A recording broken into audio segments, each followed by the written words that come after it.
طيب الموضوع التاني معانا هو الكشف المبكر لأورام البروستاتا.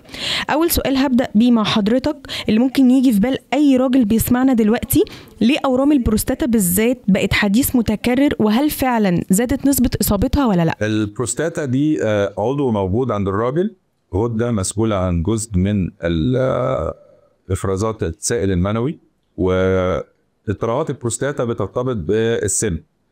من المعروف ان البروستاتا بيزيد حجمها مع الراجل كل ما يكبر، فبالتالي يعني الابحاث وجدت ان هو في سن 45 ل 50 بتبدا البروستاتا تزيد في الحجم، وفي بعض الرجاله ده بيؤدي لبعض المشاكل او الاعراض اللي بتبقى بتضايقهم شويه في البول، نسبه صوت التبول، كثره التردد على الحمام، صحيان بالليل مخصوص يخش الحمام، عدم تفريغ كامل للمدام.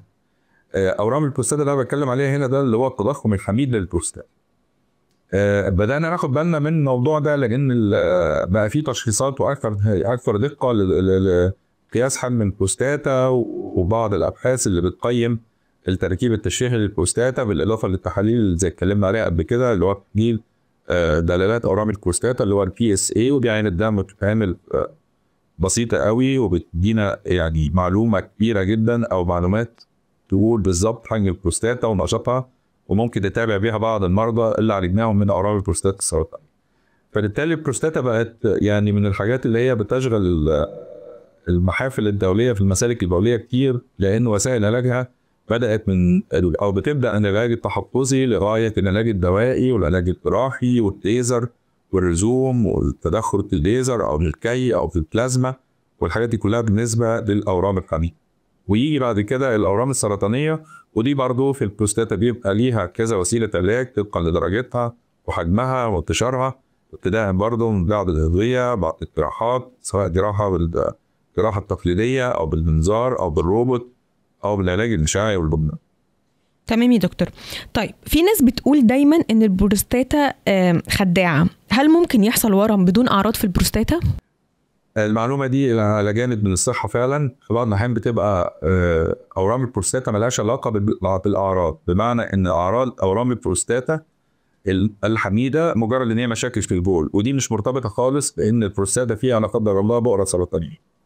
الحاجه الوحيده اللي ممكن تخلينا نشك في وجود ورم لا قدر الله سرطاني في البروستاتا هو الارتفاع المضطرد في دلالات اورام البروستاتا في الدم اللي هو PSA، وده اللي احنا بنعمله ودايما بننصح بيه اي راجل فوق سن ال 50 ان هو محتاج يعمل تحليل دلالات بروستاتا على الاقل مره كل 6 شهور، وبناء عليه ان احنا نحدد اذا كان في نشاط قد يشككنا في حدوث بؤره سرطانيه او لا.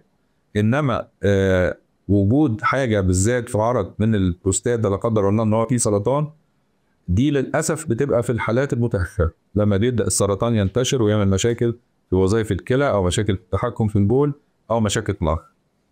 تمام يا دكتور.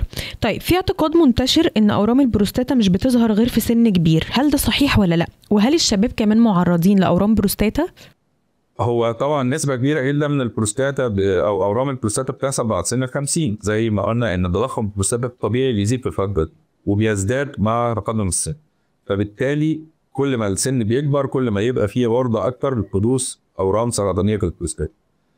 طيب بالنسبه للشباب، هل الشباب بالكامل غير معرضين لاورام البروستاتا؟ لا، في بعض انواع سرطان البروستاتا سجلت في سن اصغر من سن ال 50، في بعض الحالات في سن 25 ل 30، وفي بعض الحالات بتبقى في سن ال 40، ودي خصوصا في الحالات الوراثيه.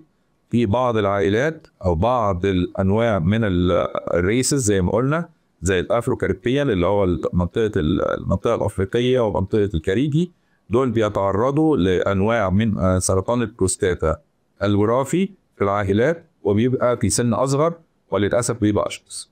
تمام يا دكتور. طيب امتى نقدر نقول ان في مؤشرات مقلقه بتستدعي الفحص فورا؟ وهل الاعراض دايما بتكون واضحه زي مثلا مشاكل في التبول او غيرها، ولا ما بتكونش واضحه؟ احنا زي ما قلنا معظم الاعراض بتبقى اعراض ليها علاقه بالبول، صعوبه في التبول، تفريغ المثانه بصعوبه، تكرر ذهاب للحمام، صحيان بالليل كتير، تفريغ المثانه. بس دي انا باكد ان دي مش معناها ورم سرطاني في البروستاتا، لا، دي نتيجه تضخم شيخوخي حميد في البروستاتا في نسبه كبيره جدا من المرضى.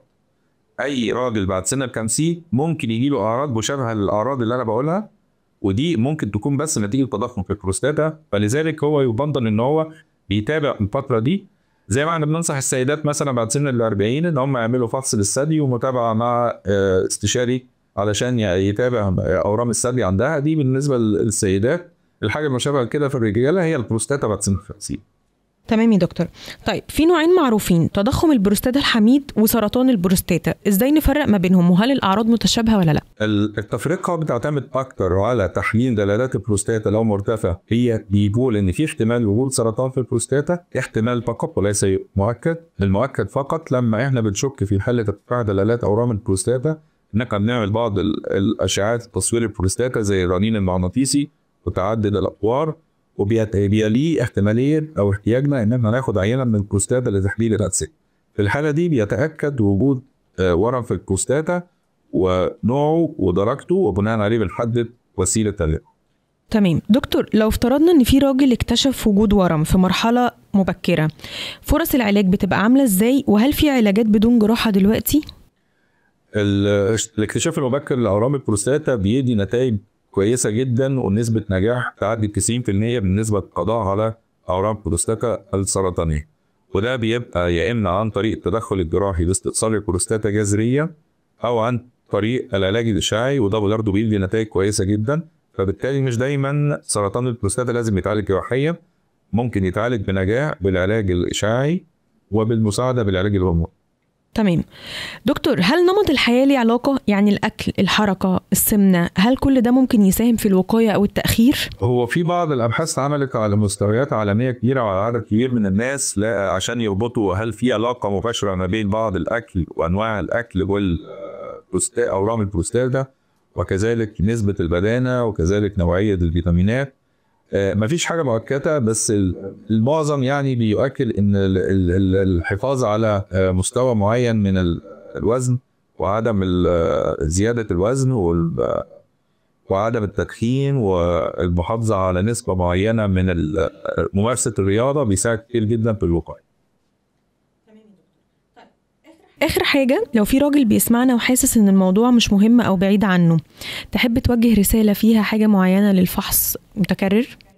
هو زي ما قلت قبل كده، فوق سن 50 يستحسن ان انت تعمل تحليل دلالات البروستاتا حتى لو ما فيش اعراض. ولو فرضنا ان بدات يبقى في اعراض للبول، يفضل تاخد راي استشاري جراحه مسالك، عشان ممكن الموضوع ممكن يكون بكل بساطه تضخم بسيط في البروستاتا، ممكن قرص واحد قبل النوم يحسن كل الاعراض اللي عندك، بيخلي الامور احسن كتير مع المتابعه المستمره اللي زي ما قلنا، يعني كل 6 شهور على الاقل نعمل تحليل دلالات بروستاتا مع متابعه الاعراض وحد البروستاتا. تمام يا دكتور، كده بشكل سريع احنا جاوبنا على اهم الاسئله اللي موجوده عن الكشف المبكر لاورام البروستاتا. وبرضه هنرجع ننوه ان لو اي حد عنده سؤال تاني ما تجاوبش عليه، يقدر يسالنا على صفحتنا على الفيسبوك او على التيك توك او الانستجرام.